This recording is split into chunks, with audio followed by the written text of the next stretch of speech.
Hello good morning guys. आज हम लोग क्लास 10 का चैप्टर 5 अर्थमेटिक प्रोग्रेशन की एक्सरसाइज को सॉल्व करेंगे। लास्ट डे हम लोग इसका क्वेश्चन नंबर 1 को सॉल्व किए थे। आज हम लोग क्वेश्चन नंबर 2, 3 और 4 को सॉल्व करेंगे गाइस। क्वेश्चन नंबर 2 में आपसे ये पूछा गया कि अगर किसी एपी का फर्स्ट टर्म दे दिया जाए और कॉमन डिफरेंस दे दिया जाए तो इसके बाद के 4 टर्म्स को आपको कैसे फाइंड करने हैं, 4 या इससे मैक्सिमम टर्म्स को कैसे फाइंड करेंगे। क्वेश्चन नंबर 3 में आपसे ये पूछा है कि अगर किसी एपी का सीक्वेंस दे दिया जाए तो उसका फर्स्ट टर्म और कॉमन डिफरेंस क्या होगा, ये आपको फाइंड करना है। और क्वेश्चन नंबर 4 में आपसे ये पूछा गया कि अगर कोई एपी का सीरीज दे दिया गया तो आपको ये बताना है कि ये एपी का सीरीज है या नहीं है, और अगर ये एपी का सीरीज है या सीक्वेंस है तो आपको आने वाले नेक्स्ट 3 टर्म्स आपको बताने हैं। ठीक है गाइस, बारी बारी से सारे क्वेश्चन को सॉल्व करते हैं। क्वेश्चन नंबर 2 जिसमें ये कहा गया कि अगर आपको किसी एपी का सीक्वेंस का फर्स्ट टर्म और कॉमन डिफरेंस दे दिया जाए तो बाद के 4 टर्म्स को कैसे फाइंड करते हैं। तो हम जानते हैं कि जो पहला नंबर दिया जाता है उसी को फर्स्ट टर्म कहते हैं, यानी फर्स्ट टर्म तो हमारे पास 10 है। सेकंड टर्म जिसको हम A2 के नाम से जानते हैं, अगर ये फाइंड करना है तो फर्स्ट टर्म में हम कॉमन डिफरेंस D को ऐड करते हैं, जो आता है वो मेरा सेकंड टर्म होता है। ऐसे ही थर्ड टर्म फाइंड करने के लिए जो फर्स्ट टर्म होता है उसमें कॉमन डिफरेंस को ट्वाइस करके ऐड करते हैं, तो ट्वाइस करके ऐड करते हैं तो ये मेरा थर्ड टर्म आता है। और वैसे ही फोर्थ टर्म भी आपको फाइंड करना है जिसमें फर्स्ट टर्म तो रहेगा ही रहेगा प्लस कॉमन डिफरेंस को थ्राइस करके ऐड किया जाता है। ठीक है, ऐसे हम फाइंड करते हैं नेक्स्ट टर्म। अगर मान लीजिए इसके बाद में टर्म्स आपसे पूछे जाते हैं 5वें टर्म्स, तो फर्स्ट टर्म लिखते हैं और उसके बाद कॉमन डिफरेंस को 4 से मल्टीप्लाई करके उसके बाद ऐड करते हैं। ठीक है, ऐसे धीरे धीरे सीक्वेंस बढ़ते जाता है।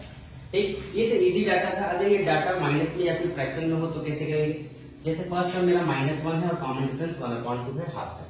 तो फर्स्ट टर्म जानते हैं कि जो मेरा ए दिया है वही मेरा फर्स्ट टर्म होता है, जिसको A1 के नाम से हम जानते हैं, यानी -1 मेरा फर्स्ट टर्म होगा। सेकंड टर्म निकालेंगे A2, जिसका फॉर्मूला क्या होता है, तो फर्स्ट टर्म में हमको कॉमन डिफरेंस D को ऐड करना पड़ता है। -1 में 1 + 2 को ऐड करेंगे तो -1/2 ही आएगा। थर्ड टर्म को निकालना है, यानी कि फर्स्ट टर्म में कॉमन डिफरेंस को ट्वाइस करके ऐड करना है। फर्स्ट टर्म मेरा -1 है और कॉमन डिफरेंस हाफ है, इसको ट्वाइस किए तो ये 1 बन गया। 1 में -1 को ऐड किए तो 0 आ गया। ऐसे ही फोर्थ टर्म भी अगर हम निकालेंगे तो फर्स्ट टर्म में कॉमन डिफरेंस को 3 से मल्टीप्लाई करके ऐड कर देंगे। फर्स्ट टर्म मेरा -1 है, कॉमन डिफरेंस मेरा हाफ था, 3 से मल्टीप्लाई किया 3/2 हो गया। जब इन दोनों के एलसीएम से ऐड किए तो 1/2 आया। ऐसे ही आपको सॉल्व करना है और ये बहुत ही इजी होता है। 1 से 2 नंबर क्वेश्चन जो ये कैरी करता है। क्वेश्चन नंबर 3 में ये है कि अगर आपके पास एपी का कोई सीक्वेंस है तो आपको उसमें फर्स्ट टर्म और कॉमन डिफरेंस दोनों बताने हैं। हम जानते हैं कि जो पहला अंक होता है वही मेरा फर्स्ट टर्म होता है, ये तो हम फाइंड कर लिए। कॉमन डिफरेंस का फॉर्मूला क्या होता है, तो उनको सेकंड टर्म में से फर्स्ट टर्म को माइनस किया जाता है। सेकंड टर्म मेरे पास 1 है, 1 में से 3 को माइनस किया तो -2 है। ऐसे ही बारी बारी से, जैसे मान लीजिए ये एक सीक्वेंस दिया गया 1/3, 5/3, 9/3, 13/3 और ऐसे आगे ये सीक्वेंस चला गया। तो जो पहला अंक होगा वो मेरा फर्स्ट टर्म होगा और सेकंड टर्म में से फर्स्ट वाले टर्म को घटा देंगे तो ये मेरा कॉमन डिफरेंस आएगा। ये फ्रैक्शन में भी हो सकता है, होल नंबर में भी दिया जा सकता है, डेसिमल में भी दिया जा सकता है या फिर अल्फाबेटिकल ऑर्डर में भी दिया जा सकता है। आई बात समझ में। क्वेश्चन नंबर 4 में क्या कहा गया कि अगर आपके पास कोई एपी का सीक्वेंस या सीरीज दिया गया है तो पहले आपको ये बताना है कि ये एपी के ऑर्डर में है या नहीं है, और अगर ये एपी के ऑर्डर में है तो नेक्स्ट 3 टर्म्स आपको फाइंड करने हैं।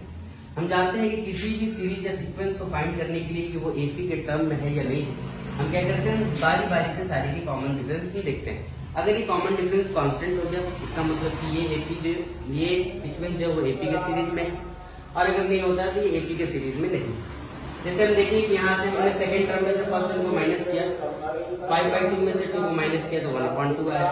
वैसे थर्ड टर्म में से सेकंड टर्म को माइनस किए तो भी मेरे पास 1/2 आया। फोर्थ टर्म में से 3 टर्म को माइनस किए तो भी मेरे पास 1/2 आया। तो क्या देखेंगे कॉमन डिफरेंस जो है वो मेरा कांस्टेंट रहेगा।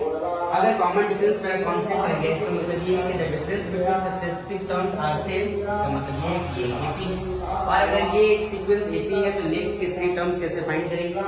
4 टर्म्स तो मेरे पास दिए गए, अगर हम 5वां टर्म्स फाइंड करेंगे तो a + 40 होगा। इसका फॉर्मूला a की जगह यानी कि फर्स्ट टर्म 2 रखना होगा, +4 तो वैसे ही रहेगा और कॉमन डिफरेंस सबका हाफ आया है, हाफ से हमको मल्टीप्लाई करना होगा। मल्टीप्लाई करने के बाद 2 आएगा, 2 में 2 ऐड करेंगे 4। वैसे ही छठा टर्म हमको फाइंड करना होगा तो a + 5 लिखना पड़ेगा। a वैसे ही रहेगा, d वैसे ही रहेगा, 5 से मल्टीप्लाई कर देंगे, जो आएगा वो मेरा 6 टर्म हो जाएगा।